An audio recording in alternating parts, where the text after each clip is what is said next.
Bago tayo mag-umpisa sa ating istorya, i-click mo muna ang subscribe button. Baka isa ka sa maging maswerteng subscribers ngayong araw. Dahil namimili tayo ng subscriber na siswertehin at mabibigyan ng regalo.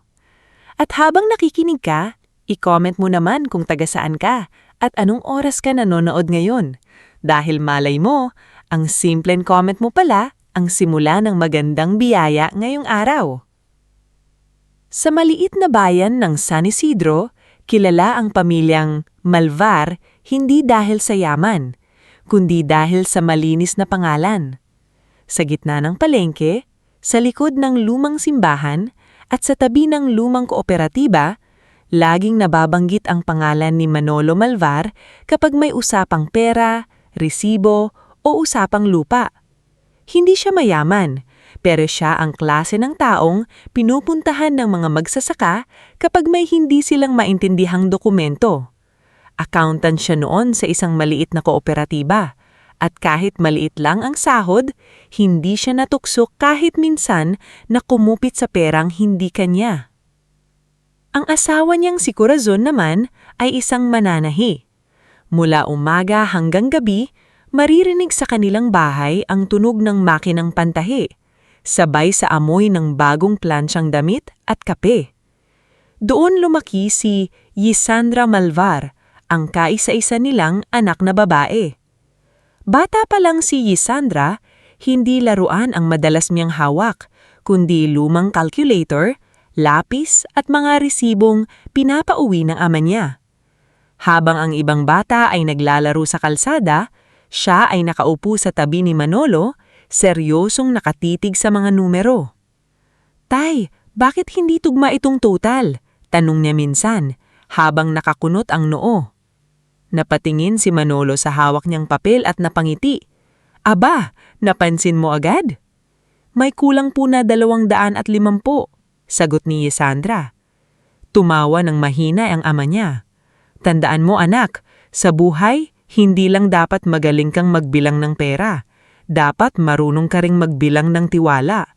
Kasi kapag nawala ang tiwala ng tao sa'yo, kahit gaano kalaki ang pera mo, mahirap nang bawiin iyon." Ang mga salitang iyon ang tumatak sa puso ni Yesandra. Lumaki siyang simple, tahimik, at sanay na hindi kailangang ipagmamayaban ang galing. Sa paaralan, hindi siya palasalita, pero laging nangunguna. Hindi siya nakikipagsapawan, pero kapag may mali, marunong siyang tumayo nang hindi kinakailangang sumigaw.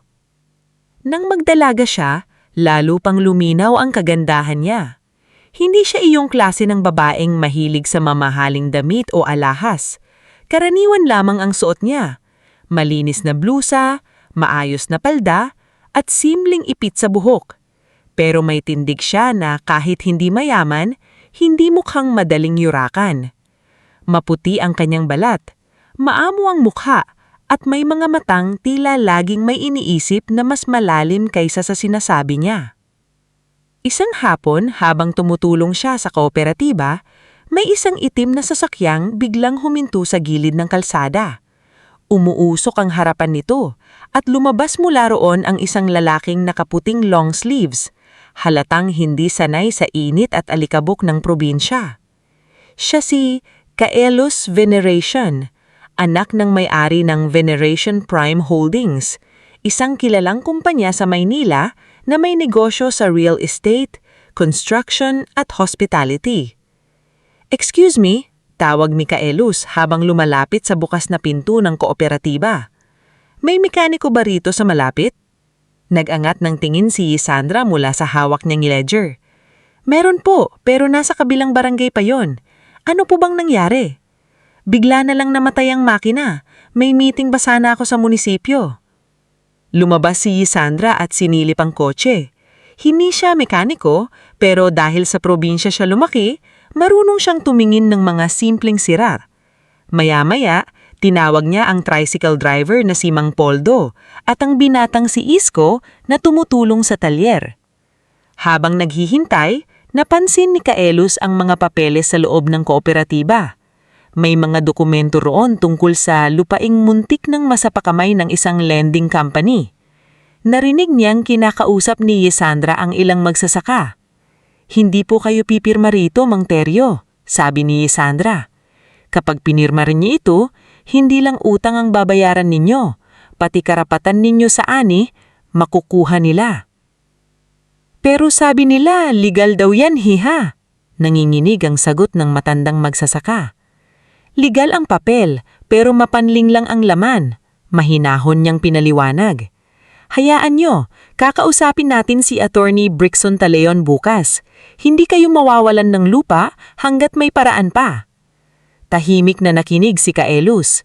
Sanay siya sa mga taong nakikipag-usap sa kanya dahil sa pangalan niya. Pero ngayon, may nakita siyang babaeng hindi siya pinapansin dahil mas mahalaga ang problema ng mga magsasaka kaysa sa presensya ng isang tagapagmana. Nang maayos na ang kotse, lumapit siya kay Yesandra. "Salamat, hindi lang sa kotse. Narinig ko yung sinabi mo sa kanila. Marunong ka sa dokumento?" "Tinuruan lang po ako ng tatay ko, at saka kailangan po rito. Kapag mahirap ang tao, mas madalas silang naloloko sa papel kaysa sa salita." Napatitig si Kylos sa kanya. Kylos Veneracion. Inabot niya ang kamay. Sandaling nag-alanganin si Yesandra bago tinanggap iyon. Yesandra Malvar. Hindi nila alam noon ang simpleng pagkikita sa tabi ng sirang sasakyan ang magiging simula ng buhay na babaliktad sa mundo nilang dalawa. Mula noon, madalas nang bumalik si Kylos sa San Isidro. Sa una, idinadahilan niya ang proyekto sa munisipyo. Pagkaraan, hindi na niya maitago sa sarili na si Yesandra na ang dahilan. Pinupuntahan niya ang kooperatiba, tumutulong sa ilang legal assistance project at minsan ay sumasabay sa simpleng hapunan sa bahay ng mga Malvar. Hindi naging madali para kay Yesandra ang tanggapin ang paglapit ni Kylos. Alam niyang malayo ang mundo nila. Si Kylos ay lumaki sa mansyon, may driver, may personal assistant at nakasanayang sinusunod. Siya naman ay anak ng accountant at mananahi, sanay sa buhay na kailangang paghirapan ang bawat piso. "Hindi ako bagay sa mundo mo," sabi ni Yesandra isang gabi habang nakaupo sila sa labas ng kooperatiba. "Hindi ko hinihingi na bagayan mo ang mundo ko. Gusto kong makilala ang mundo mo.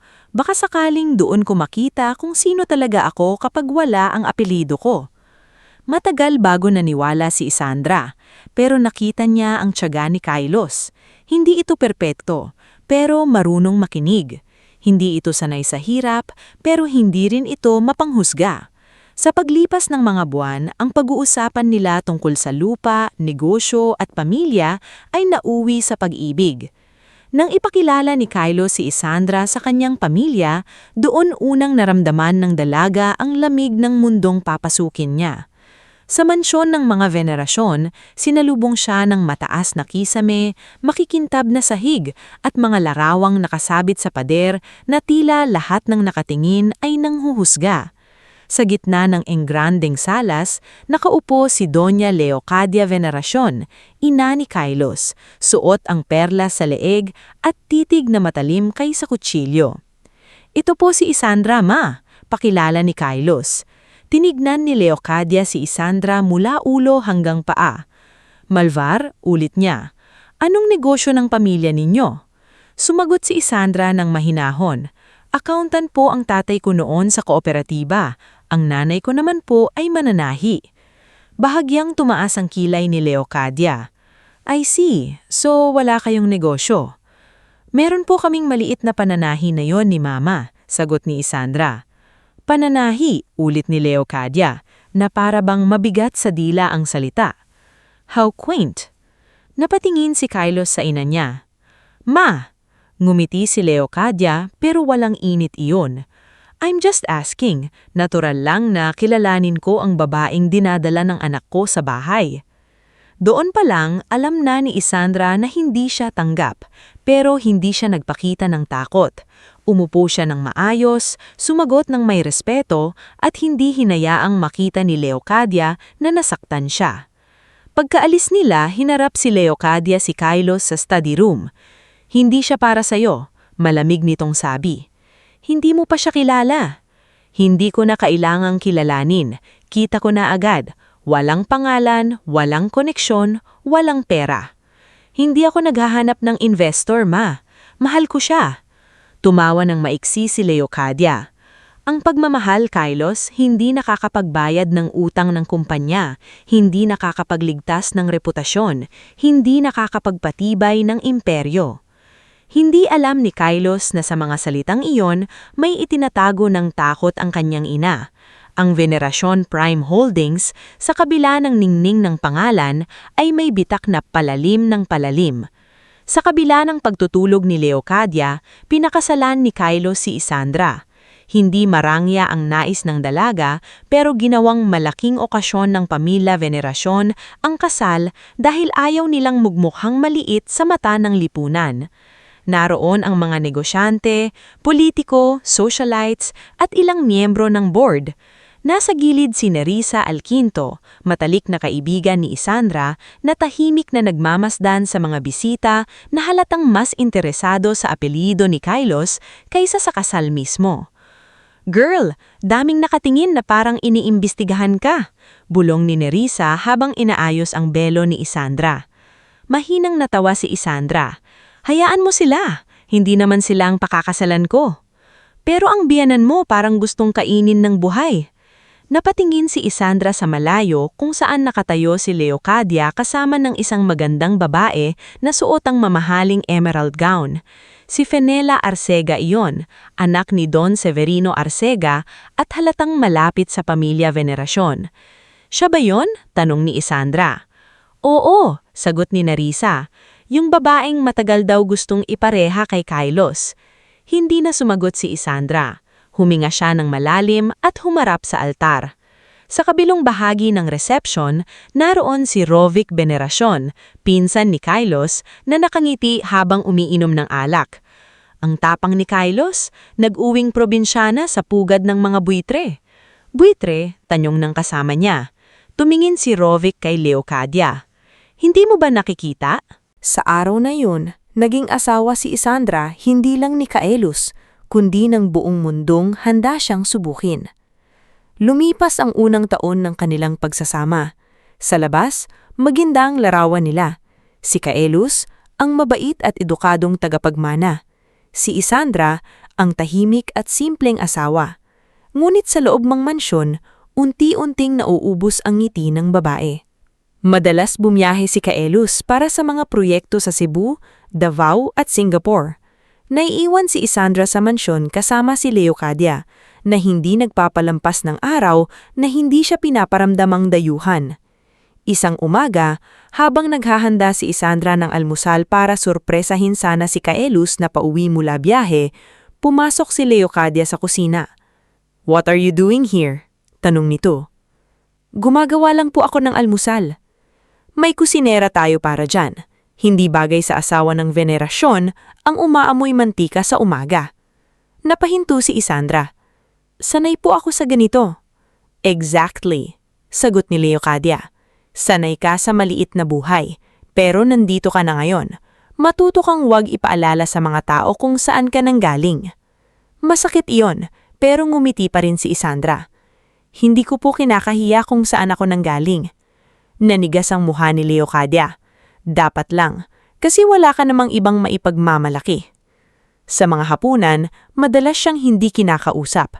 Kapag may bisita, ipinapakilala siya ni Leocadia na parang dagdag lamang sa dekorasyon. "This is Isandra, Kylos' wife," sabi nito minsan sa isang board dinner.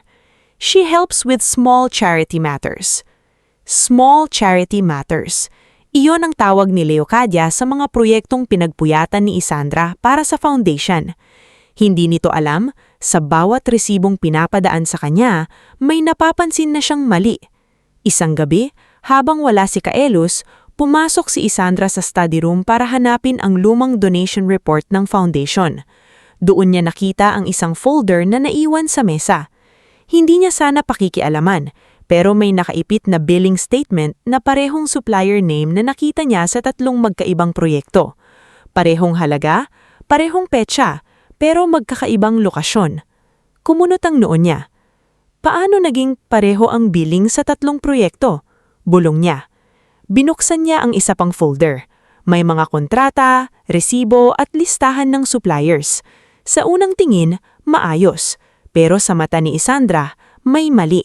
Masyadong malinis ang mga numero. Masyadong pare-pareho ang pattern. Parang ginawang magmukhang totoo pero walang tibok ng totoong transaksyon. Hindi niya pa alam ang kabuuan. Hindi niya pa alam kung sino ang nasa likod nito.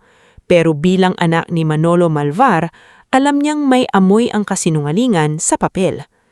Kinabukasan, dumating si Kaelos na pagod mula biyahe. Yinakap siya ni Isandra pero ramdam niyang may layo na sa pagitan nila. Hindi dahil wala ng pagmamahal, kundi dahil may mundong hindi pa rin nito ipinapapasok sa kanya. Kaelos, maingat niyang sabi habang kumakain sila sa veranda. May napansin ako sa ilang documents ng kumpanya. Napatingin si Kaelos. Anong documents? Mga supplier records.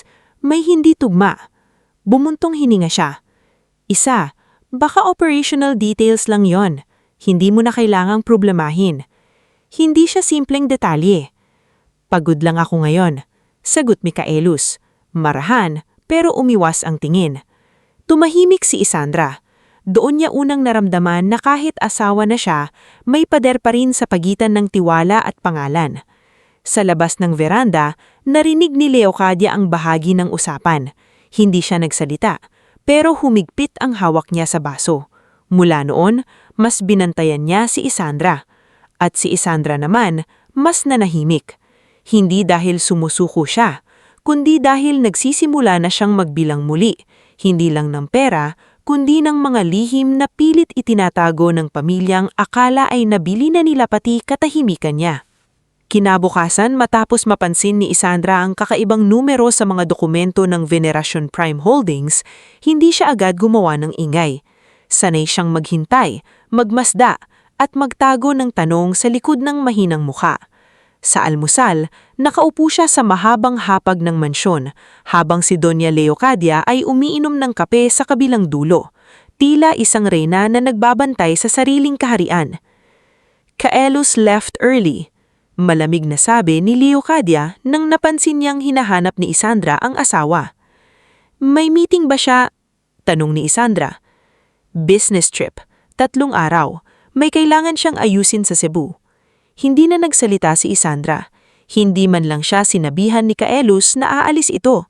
Kahapon lamang ay sinubukan niyang kausapin ang asawa sa hindi tugmang supplier records at ngayon ay bigla itong umalis ng walang paliwanag. Pinilit niyang huwag masaktan, pero may kirot na dumaan sa dibdib niya. Hindi dahil sa biyahe, kundi dahil parang unti-unti siyang itinutulak palabas ng buhay ng lalaking pinili niyang mahalin. Napansin ni Leocadia ang katahimikan niya at bahagyang ngumiti. You should get used to it, sabi nito.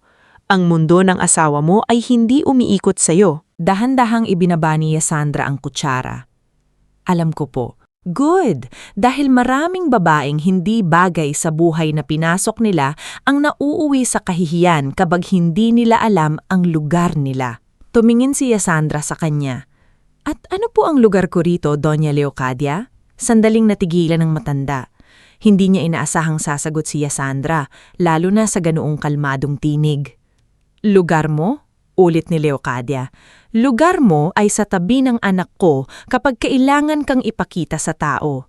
Sa likod kapag may usapang negosyo at sa tahimik na sulok kapag walang humihingi ng opinyon mo. Masakit ang bawat salita, pero hindi nagpatalo ang mukha ni Isandra.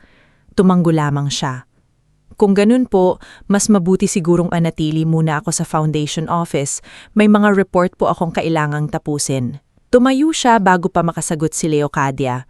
Paglingon niya, nakita niya sa gilid ng dining room si Aling Sabina, ang matandang kasambahay na halos 30 taon nang naninilbihan sa mga venerasyon. Malungkot itong nakatingin sa kanya, parang may gustong sabihin ngunit takot magsalita.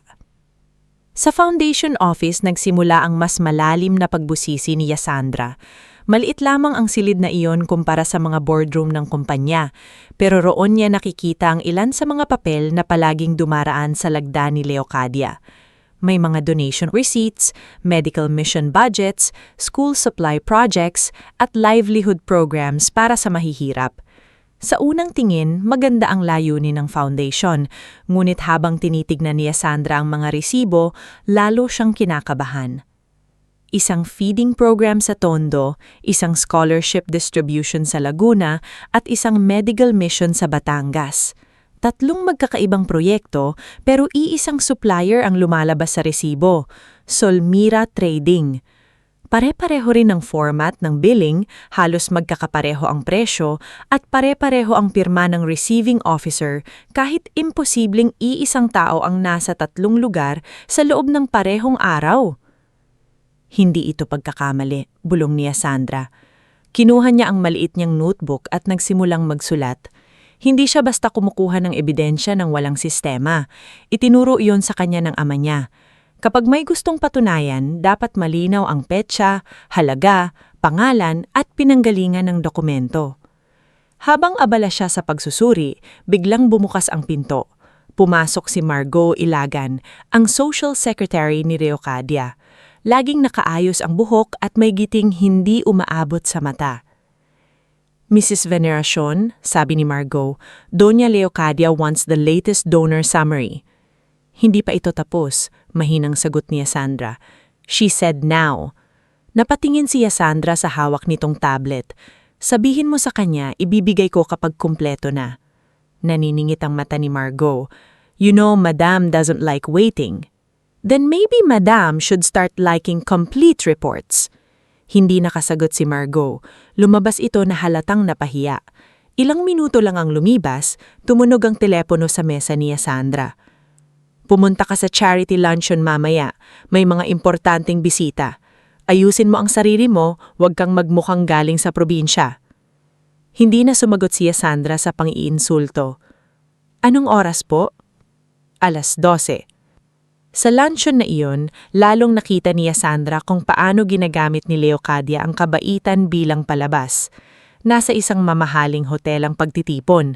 Naroon ang mga asawa ng negosyante, ilang politiko, at socialite na sanay ngumiti habang nanghuhusga. Ipinakilala ni Leocadia si Sandra na parang mababang tauhan lamang. This is my daughter-in-law, Sandra. She is helping with small paperwork while Kelios is busy. Ah, sabi ni Priscilla habang tinitignan ng simpleng damit ni Sandra. How nice! It must be overwhelming for someone from a small town. Ngumiti si Sandra.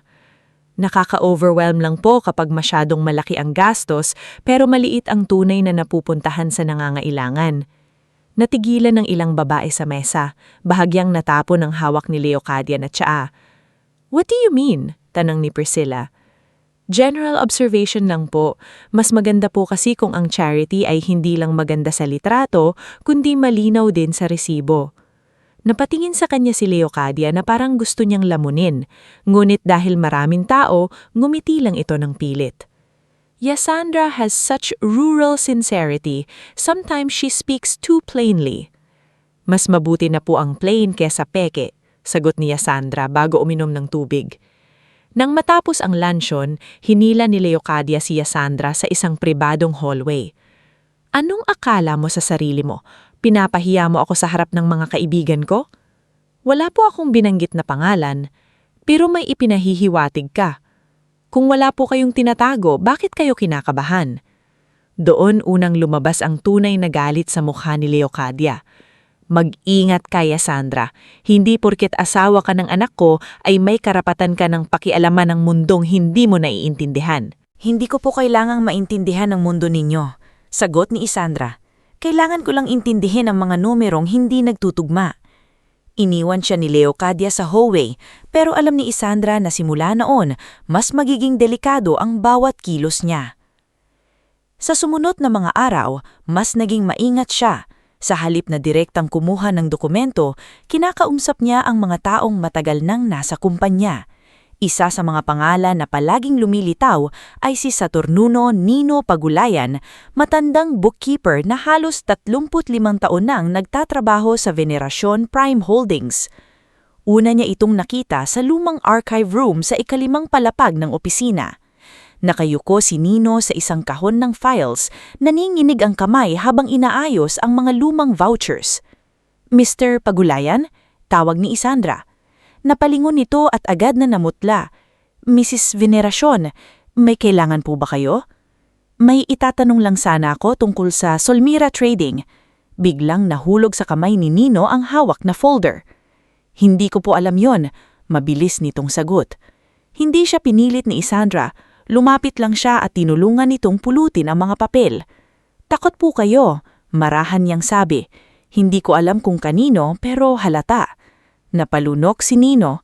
Madam, kung mahal ninyo ang katahimikan ng buhay ninyo, huwag nyo nang halukayin ang mga lumang files. May nawawala po bang pera? Hindi sumagot si Nino. May peking supplier? Nanatili itong tahimik. May kinalaman po ba si Doña Leocadia? Napapikit si Nino. Doon nakuha ni Isandra ang sagot kahit walang salita. Pagkatapos ng ilang sandali, napaupo ang matandang bookkeeper sa lumang upuan. May anak akong may sakit, Mrs. Veneracion. Si Lira, kidney problem. Ang medical assistance niya galing sa kumpanya. Kapag nagsalita ako, mawawala yon. Hindi ko kaya. Lumambot ang mukha ni Isandra. Kaya pala hindi kayo makapagsalita. Hindi ako masamang tao. Naninginig ang boses ni Nino. Pero duwag ako. Marami akong nakita, marami akong pinirmahan dahil utos. Kapag tumanggi ako, may kapalit. Umupo si Isandra sa tapat niya. Hindi ko kayo pipilitin ngayon, pero kailangan kong malaman kung gaano kalalim ito. Matagal na katahimikan ang namagitan sa kanila. Sa huli, binuksan ni Nino ang isang lumang metal cabinet at inilabas ang maliit na brown envelope. Hindi ko dapat ibigay ito, bulong niya. Pero kung totoo ang sinasabi ninyo na gusto ninyong ayusin ang kumpanya, magsimula kayo rito. Huwag niyo munang ipapaalam kahit kanino, lalo na kay Doña Leocadia. Pagbukas ni Isandra sa envelope, nakita niya ang listahan ng mga supplier na paulit-ulit na ginagamit sa iba't ibang proyekto. Solmira Trading, Veltrix Builders, Havilon Medical Supply. Lahat ay may kagkaparehong address at ang ilan ay konektado sa mga taong matagal ng tauhan ni Leocadia. Gaano katagal ito? Mahigit 10 taon. Naramdaman ni Isandra ang bigat ng hawat niyang papel. Hindi na ito simpleng maling resibo. Isa na itong sistemang matagal nang kumakain sa loob ng kumpanya. Habang lumalalim ang natutuklasan ni Isandra, lalo namang gumaganda ang record ng foundation dahil sa mga binago niya. Tinanggal niya ang ilang overpriced contractors, pinalitan ng direktang pagbili sa lokal na suppliers at sinigurong may totoong listahan ng beneficiaries. Sa loob ng 3 buwan, dumami ang donors dahil nakita nilang may transparency na. Sa isang meeting, masayang ibinalita ni Isandra ang resulta. Kung ipagpapatuloy natin ito, mas maraming scholarship slots ang mabubuksan sa susunod na taon. Palakpakan ang ilang empleyado. Si Aling Sabina na tumutulong sa pantry, pahilimpang napangiti sa pintuan.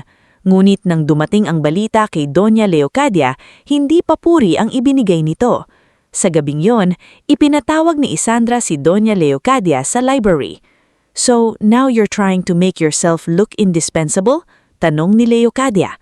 Ginagawa ko lang pong ng maayos ang trabaho. Trabaho? Tumawa si Leocadia. Wala kang trabaho rito. Pinapayalagan ka lang namin para hindi ka maburit walang-wala ang asawa mo.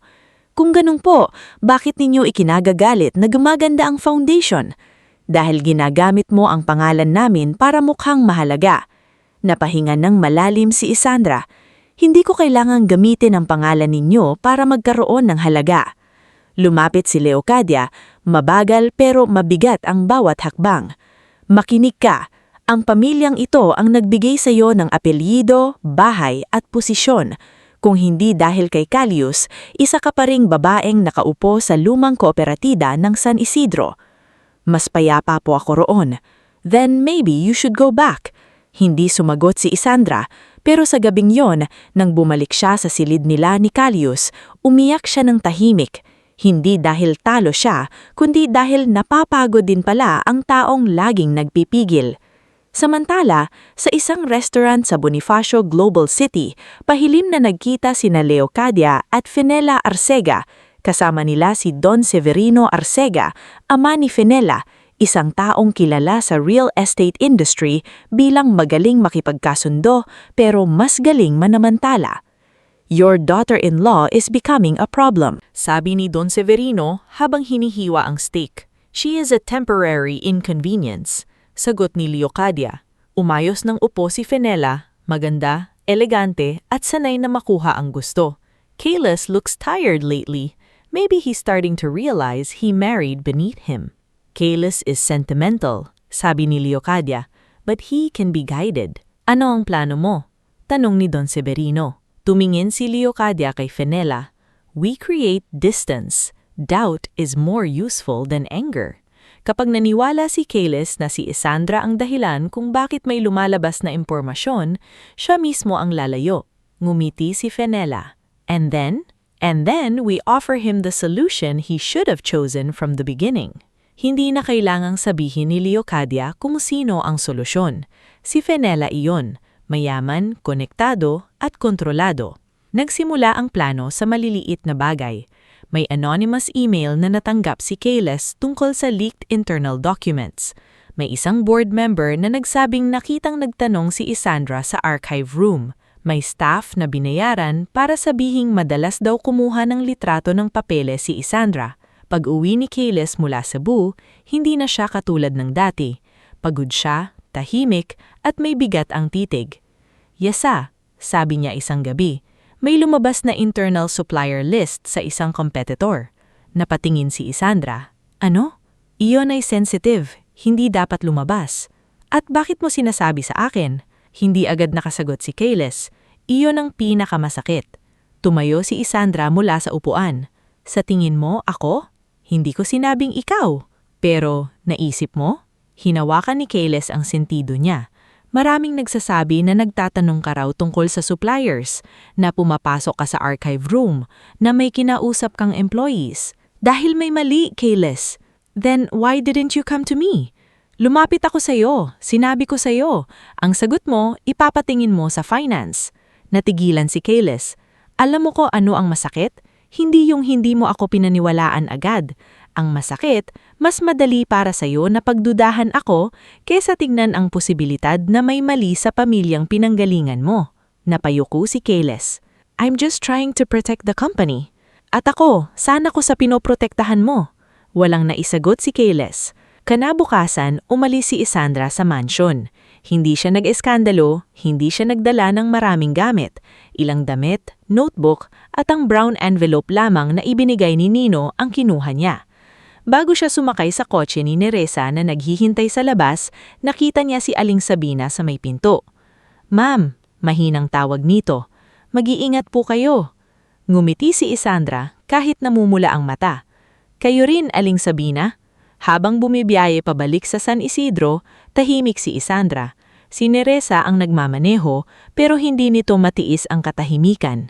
Gusto mo bang umiyak? Tanong ni Neresa. Nagawa ko na kagabi. Gusto mo bang magalit? Hindi pa ngayon. Ano ang gusto mong gawin? Tumingin si Isandra sa bintana, sa mga punong dinadaanan nila, sa kalsadang unti-unting nagiging pamilyar habang papalapit sa bayang pinanggalingan niya. Gusto kong malaman ang buong katotohanan. Pagdating niya sa lumang bahay ng mga Malvar, sinalubong siya ni Corazon. Hindi na nagtanong ang ina. Yinakap lang siya nitong maghigpit, gaya nung bata pa siya at umuuwing sugatan ng tuhod. Anak, kahit anong mangyari, may bahay kang babalikan. Doon tuluyang bumigay si Isandra.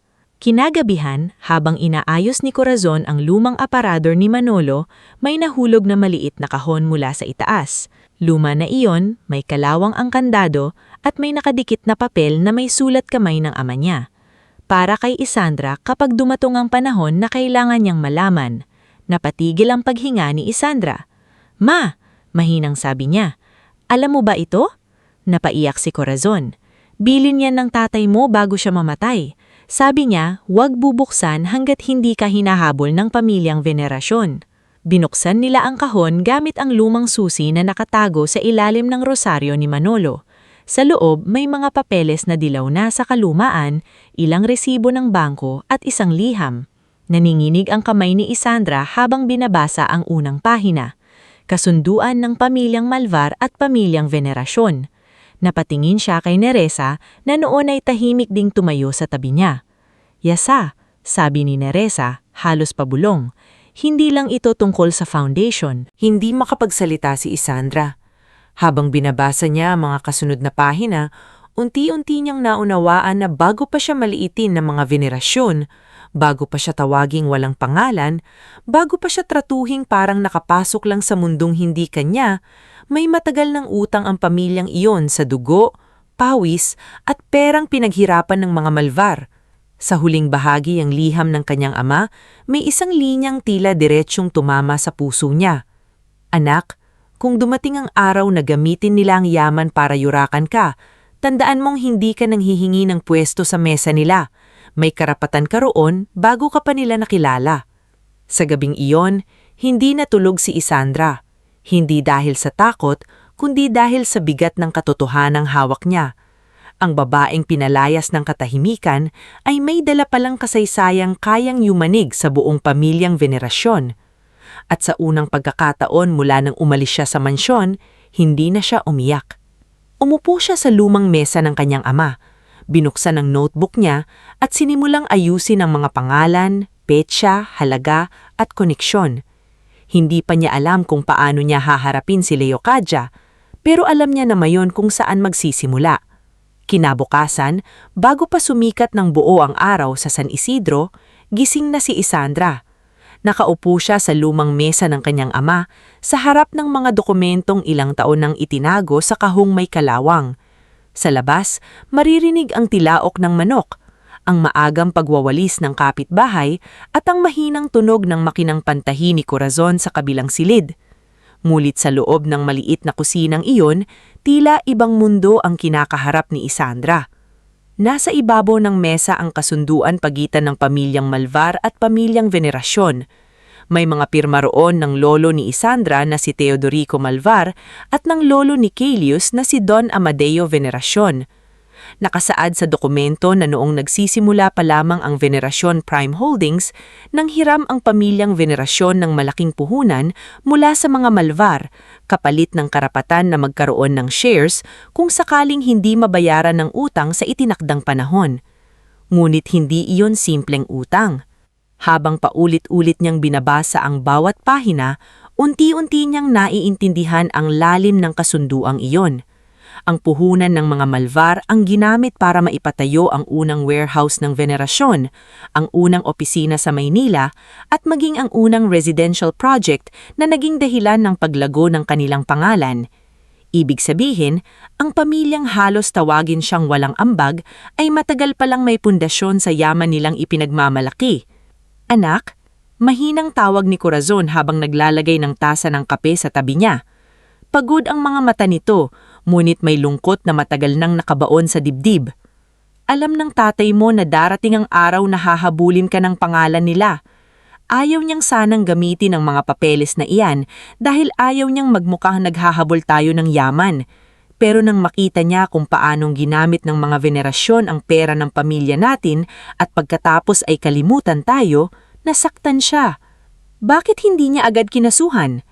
Dahil noon, may sakit na siya at wala tayong perang ilalaban sa kanila. Sabi niya, hindi sapat na tama ka. Kailangan kaya mong patunayan sa paraang hindi nilang mababaluktot. Napatingin si Isandra sa mga pirma. Kaya itinago niya lahat. Tumanggo si Corazon at hinintay niyang ikaw ang maintindihan. Dumating si Nerissa bago mag-alas 8. Bit-bit ang laptop, ilang folder at isang paper bag ng pandesal. Hindi na siya binuro tulad ng dati. Pagkaupo pa lang, seryoso na agad ang mukha niya. "Pinag-isipan ko buong gabi," sabi ni Nerissa. "Kung genuine ang documents na iyan, hindi lang ito family issue, corporate ownership issue ito. Pero kailangan natin ng certified copies. Hindi sapat ang lumang kopya sa kahon. Kanino tayo lalapit?" "Kay Attorney Brixon Taleon. Siya na ba ang dating kaibigan ng tatay mo?" Tumanggo si Isandra. "Oo, siya rin ang tumulong noon sa mga magsasaka." Makalipas 2 oras, nasa maliit ng opisina ni Attorney Brixon Taleon sa bayan. Luma ang gusali, ngunit mausay ang loob. May amoy ng lumang libro, kape at papel na matagal nang iniingatan. Si Brixon Taleon ay nasa edad 50, may puti na sa gilid ng buhok at may tinging sanay nang makakita ng kasinungalingan na nakatago sa magagandang salita ng kontrata. Matagal siyang hindi nagsalita habang binabasa ang mga papeles. Si Isandra, Nerissa at Corazon ay nakaupo sa harap niya, naghihintay. Sa wakas, ibinaba niya ang dokumento. Isandra, alam mo ba kung ano ang hawak mo? Karapatan po ng pamilya namin. Sagot niya. Mas malaki pa riyan. Hawak mo ang dahilan kung bakit takot ang pamilya Venerasyon na may Malvar na muling makalapit sa kanila. Napasinghap si Corazon. Ipinaliwanag ni Attorney Brixon na kung hindi nabayaran ang orihinal na puhunan ayon sa kasunduan, otomatikong may karapatan ng pamilya Malvar sa malaking porsyento ng shares. Ngunit base sa ilang resibong kasama sa kahon, mukhang hindi nabayaran ang utang, mukhang ginawan pa ng paraan para itago ang obligasyon. Kailangan nating hanapin ang corporate records mula noon, stock transfer books, articles of incorporation amendments, board resolutions at bank acknowledgements.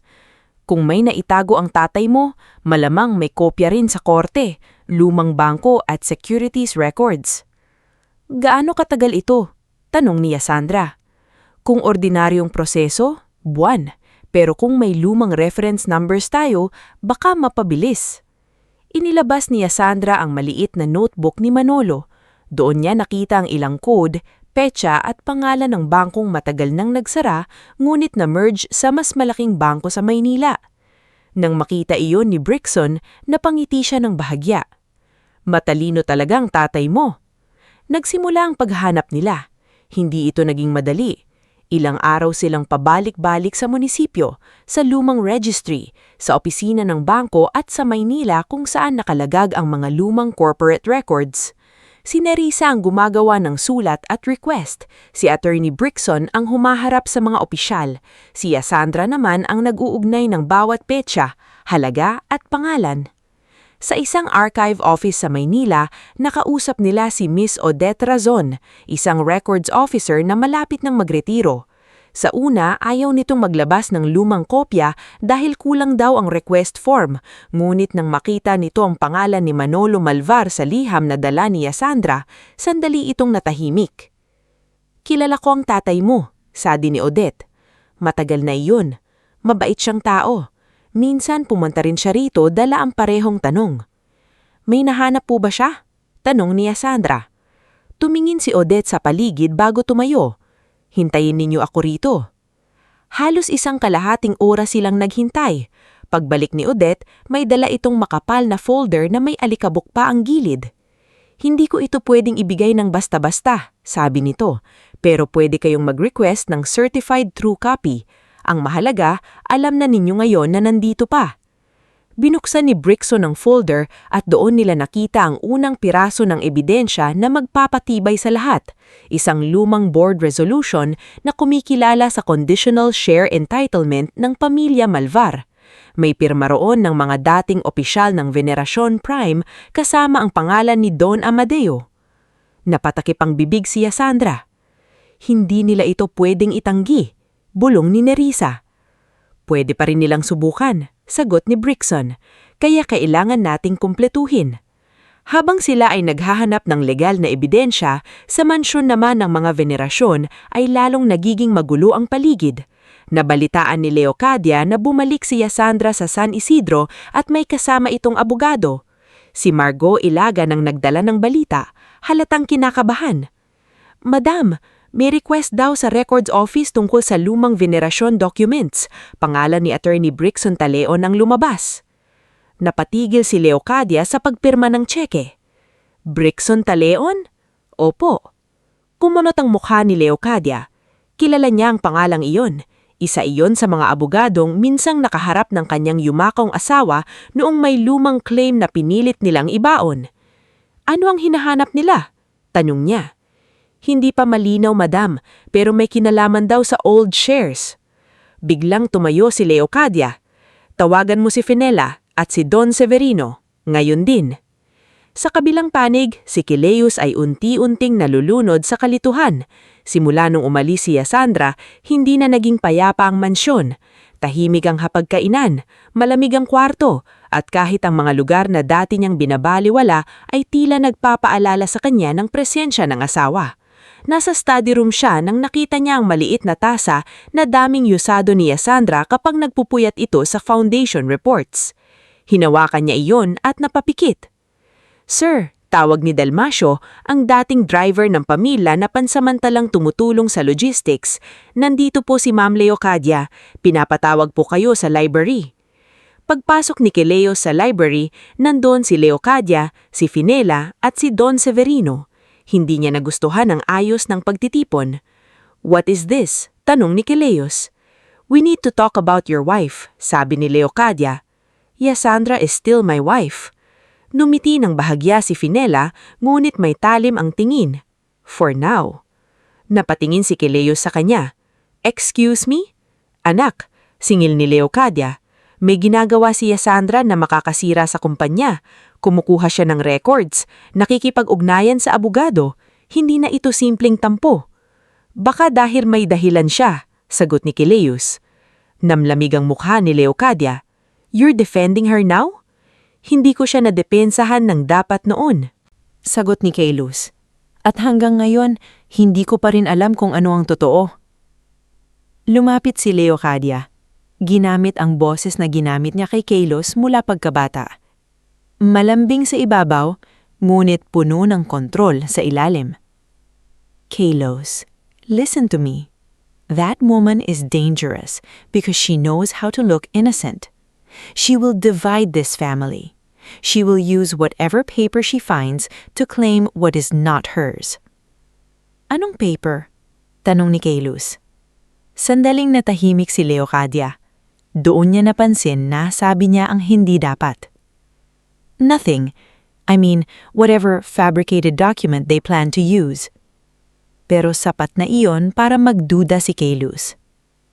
Samantala, sa opisina ni Attorney Brixen, unti-unti nang nabubuo ang kabuuang larawan. Hindi lang pala tinago ang utang. Ginamit din ang ilang dummy accounts para ilipat ang shares na dapat ay nakalaan sa pamilya Malvar. Ang ilan sa mga dummy shareholders ay konektado sa lumong abogado ng mga venerasyon. Ang iba naman ay lumilitaw na kamag-anak ng mga tauhan ni Leocadia. "May pattern," sabi ni Nerissa habang nakaharap sa laptop. "Bawat 5 taon may transfer, pero walang totoong payment trail. Parang ipinapasa-pasa lang para mawala ang pinagmulan." "Corporate laundering of ownership," sabi ni Brixen. "Hindi lang ito civil claim, may fraud element." Huminga ng malalim si Yasandra. "Ibig sabihin, pwede natin silang kasuhan." "Pwede," sagot ni Brixen. "Pero mas malafas kung may taong galing sa loob na magpapatunay." Naisip agad ni Yasandra si Nino Pagulayan. Hindi niya gustong idamay si matanda. Alam niyang may anak itong sakit. Pero alam din niya kung walang magsasalita mula sa loob, baka magawa pa ring baluktutin ni Leocadia ang katotohanan. Nagpa siya siyang tawagan si Nino gamit ang lumang numero na ibinigay nito sa kanya. "Mr. Pagulayan," maingat niyang sabi nang sagutin nito ang tawag. "Si Yasandra ito." Matagal bago nagsalita si Nino. "Alam kong tatawag kayo. Kailangan ko po ng tulong ninyo." "Ma'am, binabantayan na nila ako. May nagtatanong kung nakausap ko kayo." "Hindi ko kayo pipilitin kung delikado." Sa kabilang linya, narinig ni Yasandra ang mabigat na paghinga ng matanda. "Delikado na rin naman kahit manahimik ako," sabi ni Nino. "May tinago akong kopya ng internal memo. Matagal ko nang itinago. Akala ko madadala ko hanggang hukay. Pero kung hindi ako magsasalita, baka pati anak ko lumaki na akala niya duwag ang tatay niya." Napapikit si Yasandra. "Hindi po kayo duwag."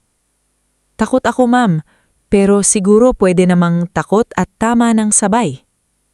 Kinagabihan, lihim na nakipagkita si Nino kina Yasandra, Nerissa at Brixon sa maliit na kapilya malapit sa terminal ng bus. Dala niya ang lumang envelope na binalot pa sa plastic. Sa loob ay mga memo, listahan ng dummy suppliers at kopya ng ilang board instructions na may initials ni Leocadia. Hindi niya direktang pinipirmahan lahat, paliwanag ni Nino. Pero may code kami noon. Kapag may markang LV sa itaas, ibig sabihin galing sa kanya ang instruction. May kinalaman ito sa shares ng Malvar? Tanong ni Brixon. Tumanggo si Nino. Nung unang panahon, narinig ko mismo sa lumang boardroom na dapat daw mawala sa books ang pangalan ng Malvar bago magkaroon ng external audit. Bata pa ako noon sa kumpanya, hindi ko pa naiintindihan, pero nung tumagal, naunawaan ko. Nang gabing iyon, buo na ang pundasyon ng laban ni Yasandra. Ngunit bago pa sila makahain ng formal na petisyon, nauna nang kumilos si Leocadia. Isang umaga, nakatanggap si Yasandra ng mensahe mula sa number ni Kaylus. "Yasa, please come to the mansion. I need you. I'm not feeling well." Halos tumigil ang tibok ng puso niya. Kahit masakit ang nangyari sa kanila, mahal pa rin niya si Kaylus. Tumawag siya pabalik, pero walang sagot pa rin. Ilang beses niyang sinubukan, walang sagot pa rin. "Baka bitag," sabi ni Nerissa. "Pwede," sagot ni Yasandra habang kinukuha ang bag niya. "Pero kung totoo at may nangyari sa kanya, hindi ko mapapatawad ang sarili ko. Hindi ka pupunta ng mag-isa." Kaya sinundan siya ni Nerissa at Attorney Brixon sa magkahiwalay na sasakyan. Hindi alam ni Yasandra na nakahanda na rin si Nino, dala ang ilang orihinal na kopya ng dokumento at 3 independent auditors na matagal nang kinontak ni Brixon para sumaksi sa proseso. Pagdating ni Yasandra sa mansion, sinalumbong siya ni Margot. Walang Kaylus sa salas, walang doktor, walang senyales na may emergency. "Nasaan si Kaylus?" tanong ni Yasandra. "Nasa loob po," sagot ni Margot, ngunit hindi makatingin ng diretsyo. Dinala siya sa malaking receiving hall. Pagbukas ng pinto, naroon si Leocadia. Nakaupo sa gitna parang hukim. Kasama niya sina Fenella, Don Severino, 2 abogado ng pamilya Veneracion at ilang board members na matagal nang nakikinabang sa kanyang kapangyarihan. Sa mesa, may nakahandang makapal na dokumento.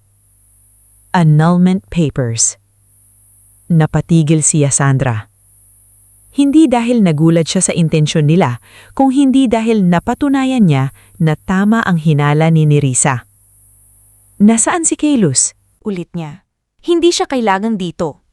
Malamig na sagot ni Leocadia. "This is between us." "Kayo ang nag-text gamit ang phone niya?" Hindi sumagot si Leocadia. Tumayo si Fenella, may ningiting mapagkunwari. "Yasandra, let's not make this ugly. Everyone here wants a peaceful resolution." "Peaceful?" Ulit ni Yasandra. "Pinapunta ninyo ako rito gamit ang kasinungalingan." Inilapit ng isa sa mga abogado ang papeles. "Mrs. Veneracion, kung pipirma kayo rito, magkakaroon kayo ng settlement. Hindi na kailangang lumaki ang gulo." Tinignan ni Yasandra ang unang pahina. Walang emosyon ang mukha niya. "Settlement," sabi niya. "Magkano ang halaga ng katahimikan ko?" "Enough for someone like you," sagot ni Don Severino. Doon tumayo si Leocadia. Hindi na niya itinago ang pagkasuklam. "Pumirma ka na, Yasandra. Tapusin na natin ang pagkakamaling ito. Mas mayamang babae ang kailangan ng anak ko, hindi isang probinsyanang nagkukunwaring may karapatan sa mundong hindi kanya." Saglit na bumigat ang kakahimikan. Sa ibang pagkakataon baka nasaktan si Yasandra. Baka umiyak siya. Baka nayanig siya ng mga salitang iyon. Ngulit sa sandaling iyon, nasa isip niya ang kanyang ama, ang kanyang ina, si Nino, ang mga empleyadong ninanakawan at ang lahat ng taong inakala ni Leocadia na kaya niyang patahimikin. Dahan-dahan siyang ngumiti. "Kayo po ba ang sigurado na gusto ninyong akong papirmahin?" tanong niya. Naningit ang mata ni Leocadia. "Stop acting clever." Kasi kung pipirma ako ngayon, sabi ni Sandra habang inilalabas sa bag ang isa pang folder, hindi lang annulment papers ang lalagdaan ko. Napatigil ang lahat. Inilapag ni Sandra sa mesa ang unang dokumento. Ito ang Certified Recognition at Transfer Instrument na nagpapatunay sa legal na karapatan ng pamilya Malvar sa majority shares ng Veneracion Prime Holdings base sa lumang kasunduang hindi ninyo nabayaran at sinubukan ninyong itago. Namutla ang isa sa board members. Inilapag niya ang pangalawang dokumento. At ito naman ang board petition for removal of Doña Leocadia Veneracion as chairwoman dahil sa financial misconduct, concealment of ownership rights, at paggamit ng dummy accounts para dayain ang kumpanya. Kalokohan yan! Sigaw ni Leocadia. Sa sandaling iyon, bumukas ang pinto. Pumasok sina Attorney Brixon, Nerissa, Nino Pagulayan at 3 independent auditors na may dalang kahon-kahon dokumento. Hindi po kalokohan yan, sabi ni Attorney Brixon. Lahat ng iyan ay may certified copies, audit trails at sworn statements. Nanlaki ang mata ni Fenella. This is illegal. You can't just barge in. Actually, sagot ni Nerissa, kayo ang nagpatawag ng meeting na may board members present. We are merely submitting documents relevant to corporate governance.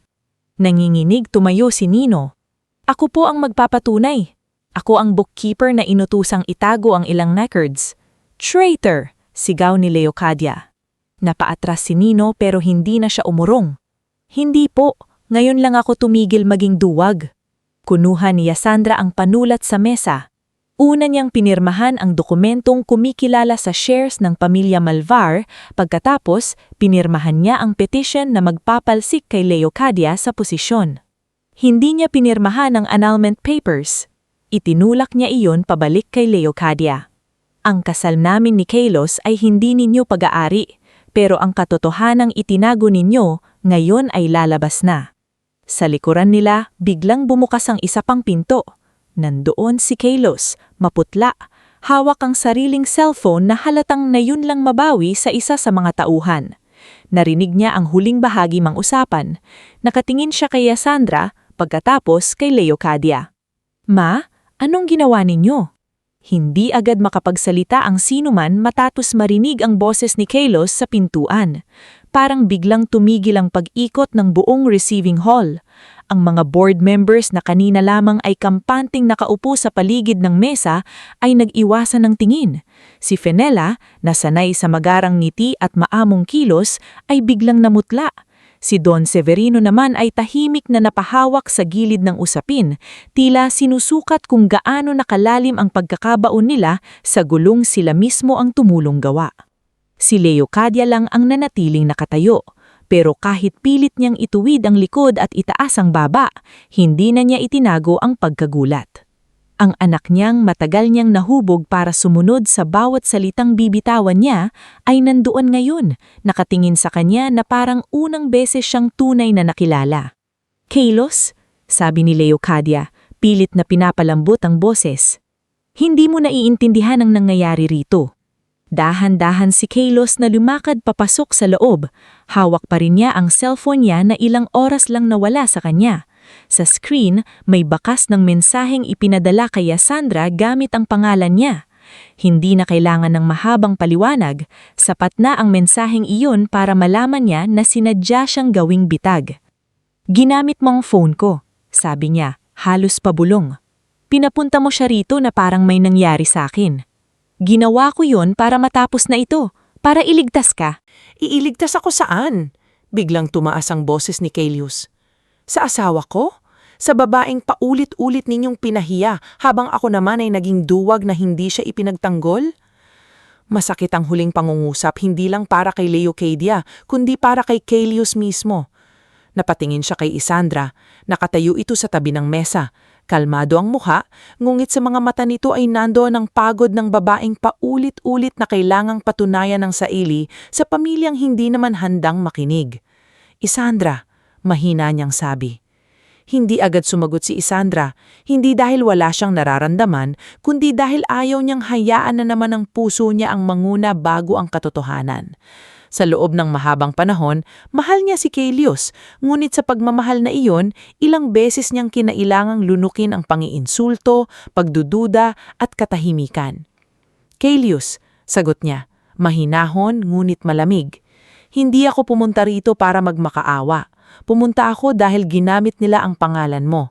At ngayon, nandito na ang mga ebidensya. Lumapit si Attorney Brixon sa mesa at inilatag ang mga certified documents. Ipinakita niya sa board members ang lumang kasunduan, ang mga bank acknowledgement, ang board resolution at ang sworn statement ni Nino Pagulayan. Isa-isang nagbago ang mukha ng mga nakaupo. Ang ilan ay natakot. Ang iba ay nagkunwaring walang alam. Pero sa bawat pahinang inilalabas ni Brixon, lumiit ng lumiit ang puwang para sa kasinungalingan. Bilang legal counsel ng claimant party, sabi ni Brixon, may sapat na basehan para kilalanin ang majority interest ng pamilyang Malvar. Kasabay nito, may sapat ding dahilan para simulan ang formal removal proceeding laban kay Doña Leocadia bilang chairwoman. Hindi ninyo ako matatanggal, matigas na sabi ni Leocadia. Ako ang nagpapatakbo ng kumpanyang ito. Hindi na po kayo ang nagkokontrol sa boto, sagot ni Nerissa habang inilalabas ang updated share computation, lalo na kung kikilalanin ng board ang matagal nang itinagong shares. Isang board member na si Gregorio Samaniego ang napalunok. We need to review this carefully. Review ninyo. Pero habang nire-review ninyo, ipo-freeze ang mga questionable accounts. Walang gagalaw ng fondo ng foundation, walang bagong supplier payment, at walang document disposal. Napatingin si Leocadia sa kanya. Sino ka para mag-utos?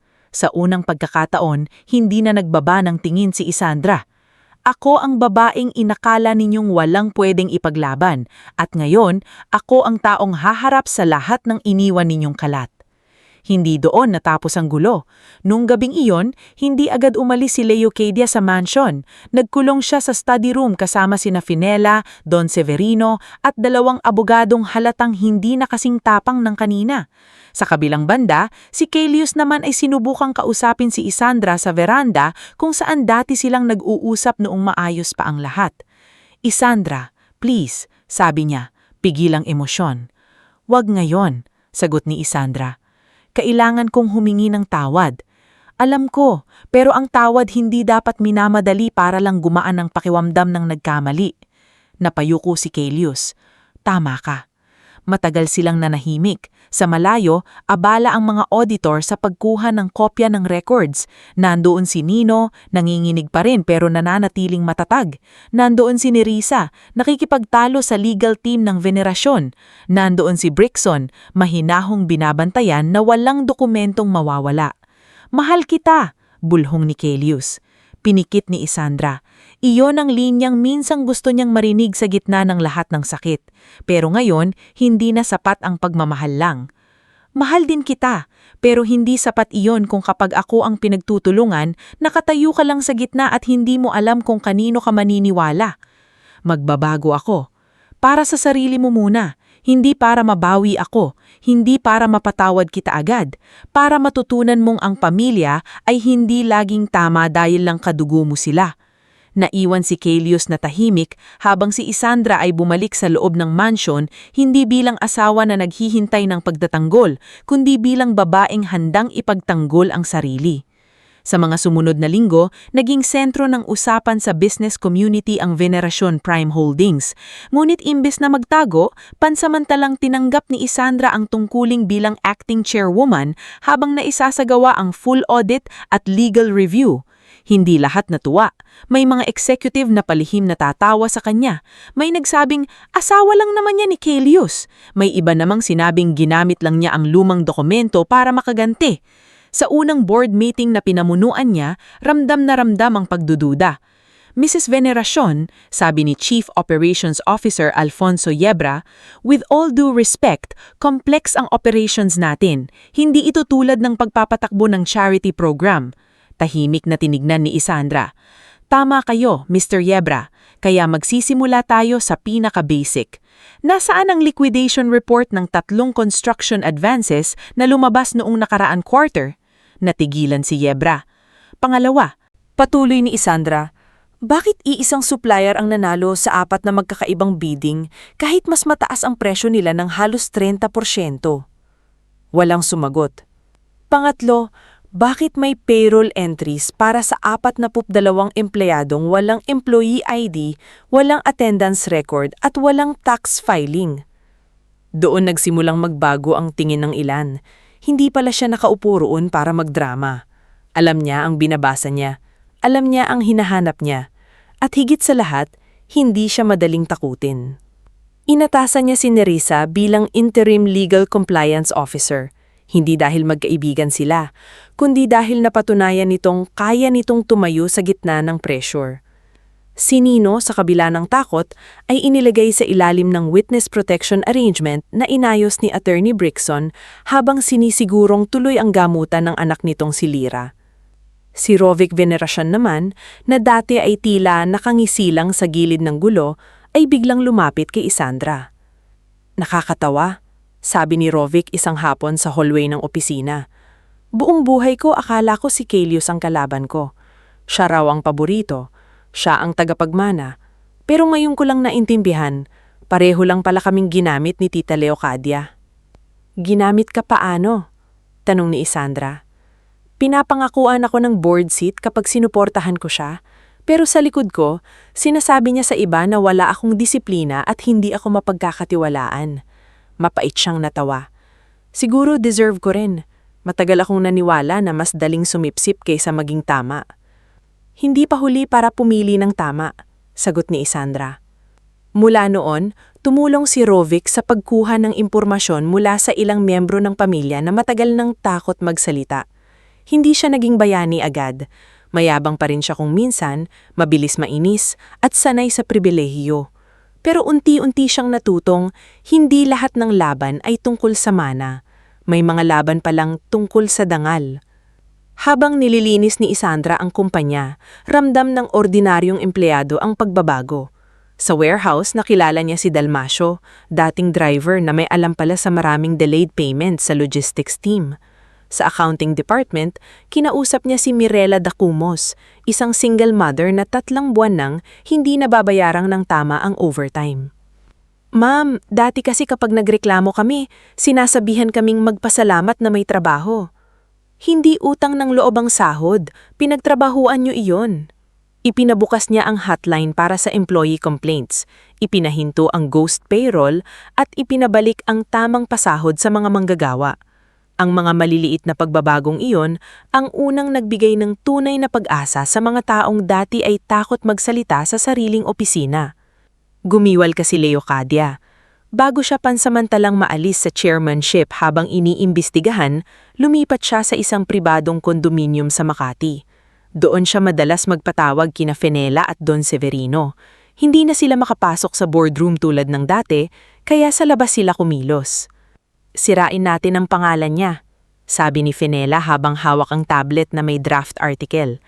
Gold digger narrative, probinsyanang ginamit ang kasal para agawin ang kumpanya. May media contacts ako, sabi ni Don Severino. May business columnist na pwedeng bayaran. Hindi sapat ang chismis. Kailangan bumagsak ang tiwala ng investors. Kapag bumagsak ang stock value, mapipilitan ng board na sisihin siya. Kaya nagsimula ang sunod-sunod na peking balita. May lumabas na blind item tungkol sa former nobody wife who seized a family empire. May kumalat na edited photo ni Isandra kasama si Attorney Brixon, pinalalabas na may personal silang relasyon.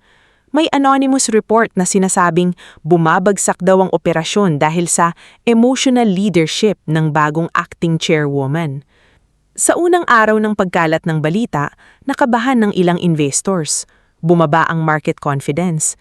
May ilang supplier na nagtatanong kung dapat pa ba silang makipagkontrata sa Veneracion Prime Holdings. Tinawag ni Caelius si Isandra sa opisina. "Let me help," sabi niya. Tumingin si Isandra sa kanya. Sa mga nakaraang linggo, nakita niyang nagbago ang kilos nito. Hindi na ito nakikipagtalo para ipagtanggol ang kanyang ina. Hindi na ito nagmamadali. Madalas ito nasa operations floor, nakikipag-usap sa mga empleyado at tinatanggap ang malamig na trato ng ilang taong dati ay hindi man lang niyang napapansin. Kaya mo bang tumayo sa harap ng media at hindi ako agawin ng boses? Tanong ni Isandra. Oo, nandun ako para sumuporta, hindi para iligtas ka. Iyon ang unang beses na bahagyang lumambot ang tingin ni Isandra. Nagpatawag siya ng press conference. Hindi enggrande ang ayos, walang marangyang backdrop, walang scripted na pagpapakumbaba.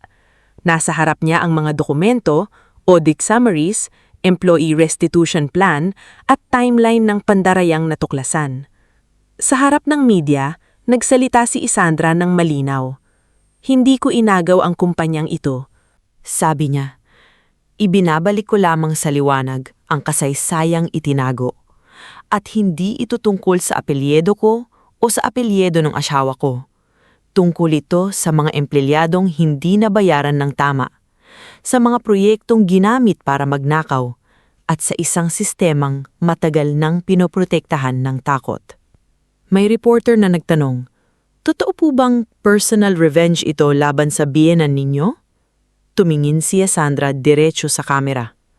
Kung paghihingante ang tawag ninyo sa pagpigil sa pagnanakaw, then maybe we should ask why accountability sounds threatening to some people. Kumalat ang sagot niyang iyon. Sa unang pagkakataon, ang peking balita ay natabunan ng malinaw na ebidensya. Inilabas ng auditors ang report na nagpapatunay sa questionable suppliers. Lumabas ang koneksyon ng ilang kontrata sa mga kumpanyang konektado sa pamilyang Arcega. Dito nagsimulang mabuwag ang tapang nina Don Severino at Fenella. Isang gabi, dumating sa opisina ni Isandra si Rovic, bitbit ang USB drive. Nakuha ko ito sa dating assistant ni Don Severino, sabi niya. May email threads, sila ang nag-utos sa PR attack at mukhang may kontrata sila. Sabi niya, ibinabalik ko lamang sa liwanag ang kasaysayang itinago. At hindi ito tungkol sa apelyedo ko o sa apelyedo ng asawa ko. Tungkol ito sa mga empleyadong hindi nabayaran ng tama, sa mga proyektong ginamit para magnakaw, at sa isang sistemang matagal nang pinoprotektahan ng takot. May reporter na nagtanong, totoo po bang personal revenge ito laban sa biyenan ninyo? Tumingin si Isandra diretso sa kamera. Kung paghihingante ang tawag ninyo sa pagpigil sa pagnanakaw, then maybe we should ask why accountability sounds threatening to some people. Kumalat ang sagot niyang iyon. Sa unang pagkakataon, ang peking balita ay natabunan ng malinaw na ebidensya. Inilabas ng auditors ang report na nagpapatunay sa questionable suppliers. Lumabas ang koneksyon ng ilang kontrata sa mga kumpanyang konektado sa pamilyang Arcega. Dito nagsimulang mabuwag ang tapang nina Don Severino at Fenella. Isang gabi, dumating sa opisina ni Isandra si Rovic, bitbit ang USB drive. Nakuha ko ito sa dating assistant ni Don Severino, sabi niya. May email threads, sila ang nag-utos sa PR attack at mukhang may kontrata silang nakinabang sa mga ghost construction projects. Tinanggap iyon ni Nerissa at agad na ipinasa sa forensic team. Makalipas ang ilang araw, opisyal na inirekomenda ng Independent Audit Committee ang permanent removal ni Leocadia mula sa anumang posisyon sa kumpanya. Kasabay nito, inihain ang reklamo laban sa ilang executives at sa mga kumpanyang konektado sa Arcega Group. Sa final emergency board session, dumating si Leocadia, suot pa rin ng perla sa leeg, pero wala na ang dating ningning ng kanyang tindig. Nandoon si Isandra sa unahan ng mesa, kasama sina Kaelus, Nerissa, Brixon, Rovic at mga independent board members. Leocadia Veneracion, basa ng board secretary, by majority vote, you are hereby removed from all executive and board functions of Veneracion Prime Holdings and its affiliated foundation, effective immediately. Walang pumalakpak, walang nagsaya. Masyadong mabigat ang sandaling iyon para gawing selebrasyon. Tumingin si Leocadia kay Kaelus. Hahayaan mo ito? Matagal bago sumagot si Kaelus. Hindi ako ang gumawa nito sa inyo, Ma. Kayo ang gumawa nito sa sarili ninyo. Napailing si Leocadia. Nangingilid ang luha, ngunit nananatiling matigas ang mukha. Pinili no siya kaysa sa ina mo. Pinili ko ang tama, sagot ni Caelus. Sana noon ko pa ginawa. Lumabas si Leocadia sa boardroom nang walang nagsusumigaw, walang dramatikong pagbagsak, walang esenang magtatakip sa katotohanan. Sa bawat hakbang niya palabas, mas naramdaman niya ang kapangyarihang inakala niyang panghabang buhay ay kayang mawala sa oras na tumigil ang tao sa pagkatakot. Naiwan si Sandra sa loob ng boardroom, nakatingin sa mga dokumentong minsang ginamit para palayasin siya at ngayon ay ginamit para ilantad ang katotohanan. Lumapit si Caelus sa kanya, ngulit hindi siya hinawakan. "Proud ako sa iyo," mahinang nitong sabi. Huminga ng malalim si Sandra. "Huwag mo akong ipagmalaki dahil nanalo ako. Ipagmalaki mo ako kapag natutunan mong huwag nang hayaang maulit ito sa kahit sinong babae, empleyado o taong minamaliit ng pamilyang ito." Tumanggo si Caelus. "I will." Sa labas ng building, naghihintay ang ilang empleyado. Hindi nila alam ang lahat ng detalye, pero alam nilang may nagbago. Nang lumabas si Sandra, tahimik silang tumayo. Si Mirela ang unang lumapit. "Ma'am, salamat po." Sunod na yumuko ng bahagya si Dalmasio. Si Nino na kasama ang anak niyang si Lira ay umiiyak habang hawak ang kamay ng bata. Hindi ngumiti ng malaki si Sandra. Hindi pa tapos ang lahat. May kaso pang haharapin, mga sugat pang hihilom at isang kumpanyang kailangang ibangon mula sa dumi ng matagal ng panlilinlang. Pero sa bawat araw na lumilipas, may isang bagay na hindi na bumalik sa dati. Hindi na muling naging tahimik si Sandra Malvar Veneracion. Ang dating babaeng pinapaupo lamang sa sulok ng mansyon.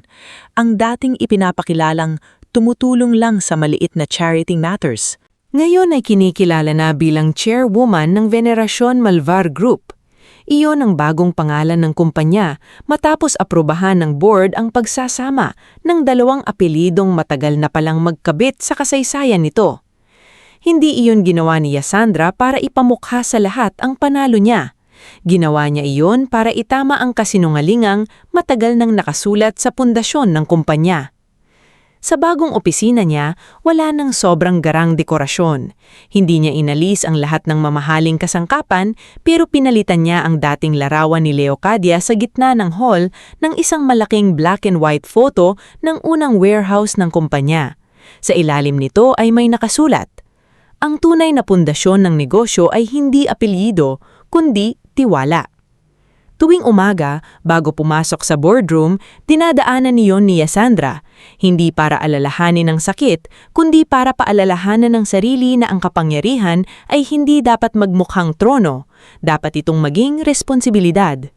Isang Lunes ng umaga, abala ang buong building. May darating na grupo ng skolas mula sa San Isidro, mga anak ng empleyado at ilang dating beneficiaries ng foundation. Sa loob ng 2 taon, nagbago ang foundation mula sa palamuti ng mayayaman tungo sa tunay na programa.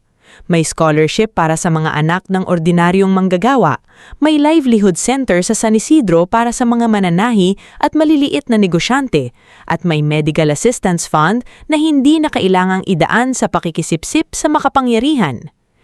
"Nasa lobby na ko ang first batch ng scholars," sabi ni Mirela Dacumos na ngayoy promotion officer na ng Employee Welfare Division. Mas maayos na ang tindig nito ngayon. Hindi na siya ang single mother na nanginginig kapag papasok sa HR para humingi ng tamang overtime pay. Isa na siya sa mga taong tumutulong para siguraduhing walang manggagawang muling malalamangan. "Pakisigurong nakakain muna sila bago ang orientation," sabi ni Sandra. "Mahaba ang biyahe nila mula sa San Isidro." "Opo man, at nandito rin po si Aling Corazon." Napangiti si Sandra. "Si Mama talaga. Sinabi kong mamaya pa ang program." May dala raw po siyang mga tinapay para sa scholars. Napailing si Sandra habang natatawa ng mahina. "Sige, papasukin mo siya sa lounge." Sa lounge, nakita ni Sandra ang kanyang ina, si Corazon, na nakaupo sa tabi ng ilang kabataang nahihiya pang kumuha ng pagkain. Hawak nito ang lumang bayong na puno ng tinapay at ensaymada. "Ma, Tawag niya Sandra. May catering tayo. Alam ko, sagot ni Corazon nakangiti. Pero iba pa rin ang baon ng nanay. Lumapit siya Sandra at yanakap ang ina. Sa yakap na iyon, bumalik sa alaala niya ang maliit nilang bahay sa San Isidro, ang lumang mesa ng kanyang ama at ang kahong puno ng dokumentong nagbago ang buhay nila.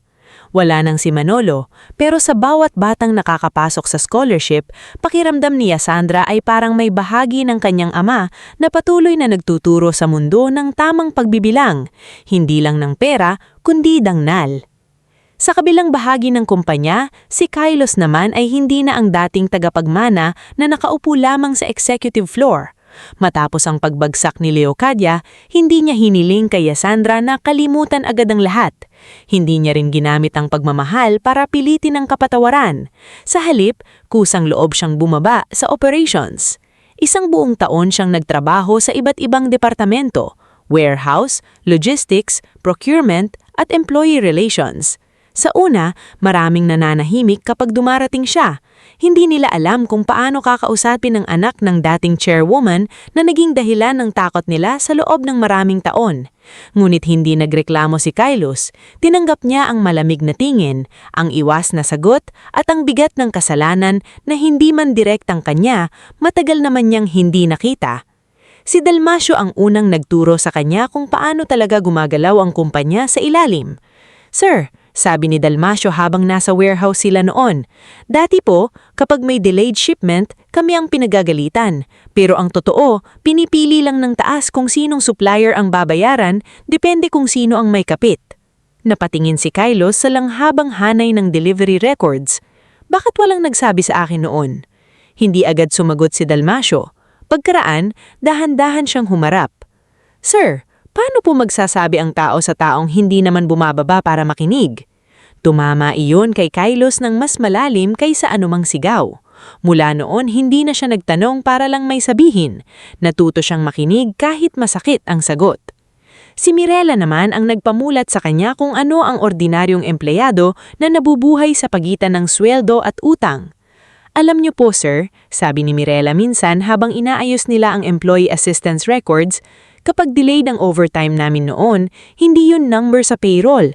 Gatas ng anak ko, pamasahe, gamot, minsan, hapunan." Napayuko si Carlos. "I'm sorry." "Hindi ko kailangan ng sorry ninyo kung walang magbabago," sagot ni Mirela. "Pero kung gagamitin ninyo ang pwesto ninyo para hindi na maulit iyon, doon po may halaga." Kaya iyon ang ginawa niya. Hindi siya naging perpekto. May mga araw na nahihirapan pa rin siyang tanggapin kung gaano siya naging bulag. May mga gabing uuwi siyang pagod, makikita si Sandra sa study room at gugustuhing yakapin ito. Ngunit pipigilan niya ang sarili. Alam niyang ang sugat ni Sandra ay hindi simpleng tampuhan na kaya ng isang yakap. Samantala, si Leocadia ay namuhay sa mundong malayo sa dating kinagisnan. Matapos ang mahabang paglilitis at pagdinig, hindi siya tuluyang nakulong dahil sa edad, kondisyon ng kalusugan at ilang legal settlements, ngunit napatawan siya ng house arrest at permanenteng pagbabawal na humawak ng posisyon sa anumang kumpanyang may kaugnayan sa Veneracion Malvar Group. Kinumpiska ang ilang ari-arian niyang napatunayang galing sa questionable transactions at marami sa mga dating kaibigan niya sa lipunan ang unti-unting naglaho. Sa kondominium niya sa Makati, wala na ang dating maingay na pagtitipon. Wala na ang mga charity luncheon na puno ng peking ngiti.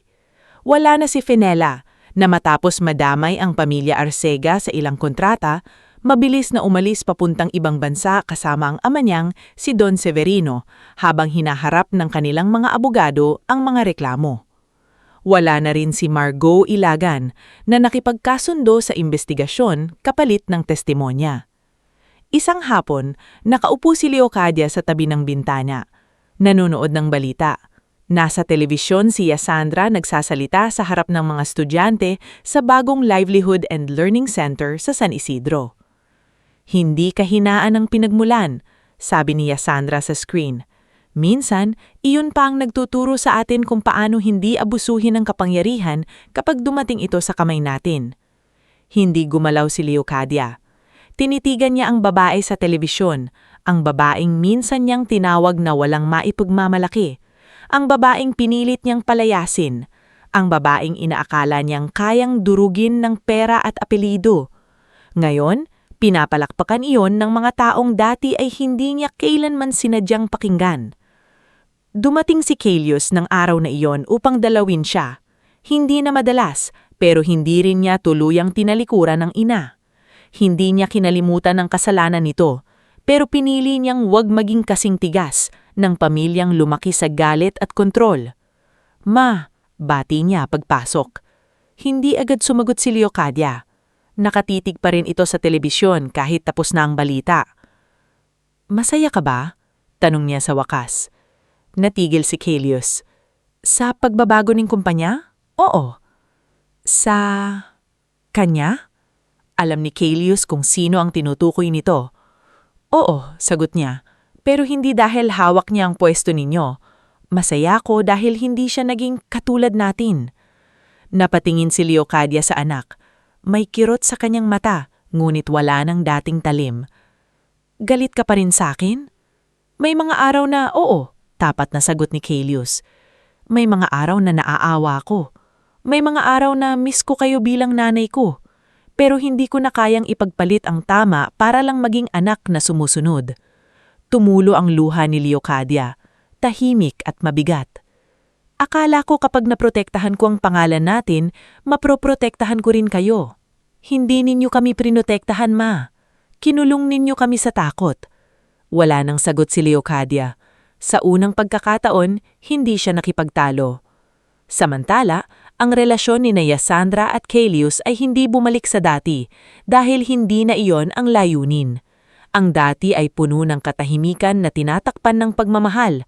Ang bago ay mabagal, tapat at minsan ay masakit. Nag-usap sila hindi sa marangyang restaurant, hindi sa harap ng pamilya, kundi sa lumang kooperatiba sa San Isidro kung saan sila unang nagkakilala.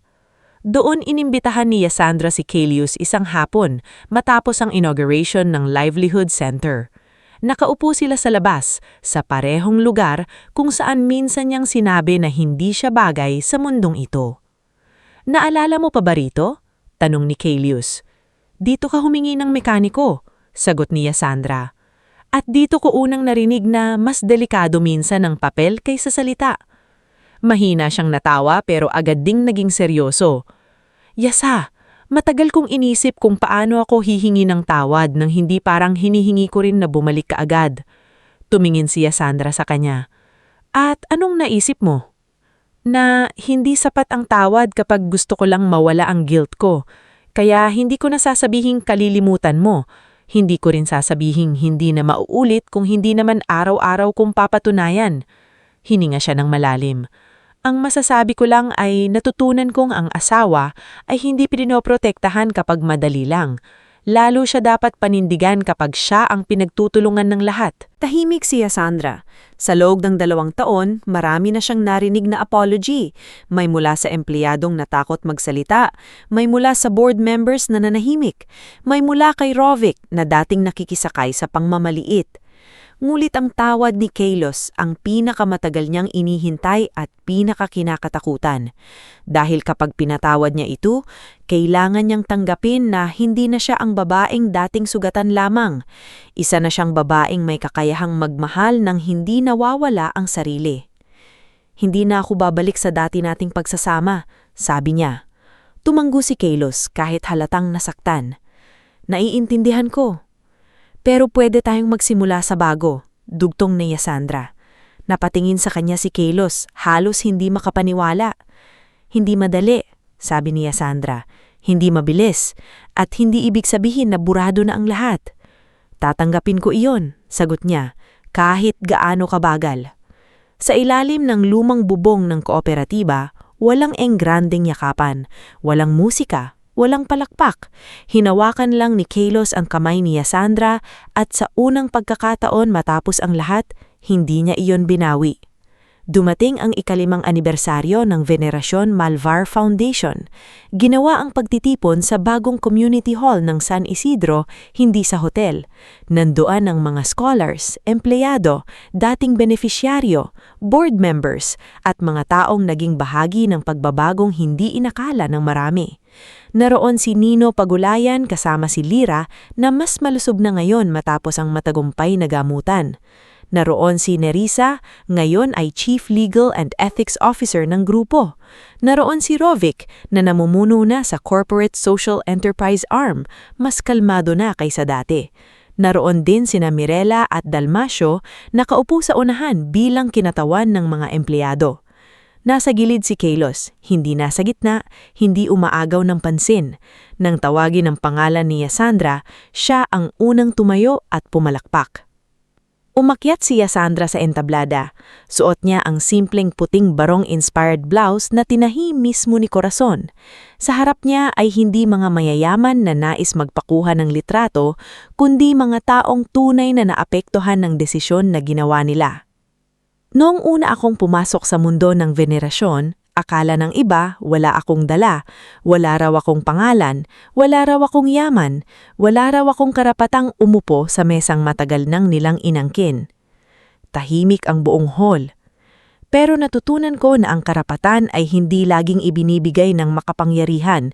Minsan kailangan itong bawiin gamit ang katotohanan, tapang, at tulong ng mga taong hindi na pumapayag manahimik. Napatingin siya kay Nino, kay Nerissa, sa kanyang ina at kay Kelos. Ang foundation na ito ay hindi alaala ng paghihigan. Ito ay patunay na ang sugat, kapag hinarap ng tama, pwedeng maging daan para may ibang hindi na masugatan sa parehong paraan. Malakas ang palakpakan pagkatapos noon. Sa gitna ng ingay, tumingin si Yasandra sa likuran ng hall kung saan may nakalagay na maliit na exhibit. Nandoon ang 2 framed documents. Ang una ay kopya ng annulment papers na hindi niya pinirmahan.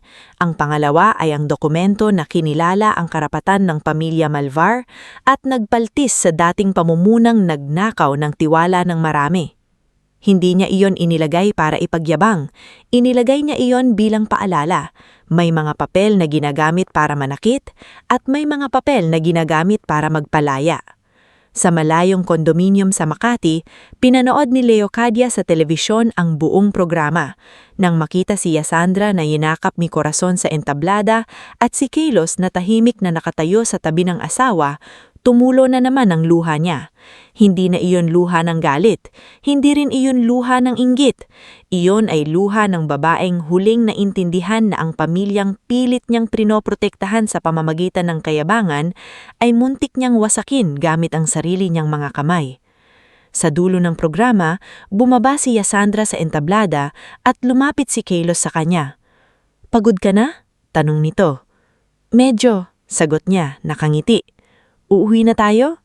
Tumingin si Yasandra sa community hall, sa mga batang may hawak na scholarship certificates, sa mga empleyadong masaya, sa kanyang ina na nakikipagkwentuhan sa mga mananahi, at sa lumang bayan na minsan niyang binalikan ng sugatan. "Oo," sabi niya, "uuwi na tayo." At sa pagkakataong iyon, ang salitang uwi ay hindi na tumutukoy sa mansyon na minsan niyang pinaramdam na dayuhan, hindi rin ito tumutukoy sa isang lugar lamang. Ang tahanan para kay Yasandra ay ang buhay na itinayo niya mula sa katotohanan, ang respeto na hindi na kayang agawin at ang pagmamahal na natutong tumayo sa tabi niya, hindi sa harap para takpan siya at hindi sa likod para iwan siya, kundi sa tabi bilang tunay na katuwang. Sa opisina niya kinabukasan, isinabit ni Yasandra ang 2 framed documents sa pribadong dingding sa dulo ng mesa. Tinitigan niya iyon ng matagal. Pagkatapos, inilagay niya sa gitna ang lumang larawan ng kanyang ama na si Manolo at ng kanyang ina na si Corazon sa harap ng kanilang maliit na bahay sa San Isidro. Mahina siyang ngumiti. "Hindi tayo humingi ng pwesto, Tay," bulong niya. Paglingon niya sa bintana, sumisikit ang araw sa ibabaw ng lungsod. Sa ibaba ay abala ang mga taong minsan ay walang boses, ngayon ay bahagi na ng kumpanyang nakutong makinig. At si Yasandra, ang babaeng minsang pinapanirmahan para palayasin, ay hindi na kailangang patunayan sa kanino man na karapat-dapat siyang manatili. Dahil ang buhay na itinayo niya gayon ay hindi na nakasalalay sa awa, apelyido o permiso ng sinumang minsang nang maliit sa kanya.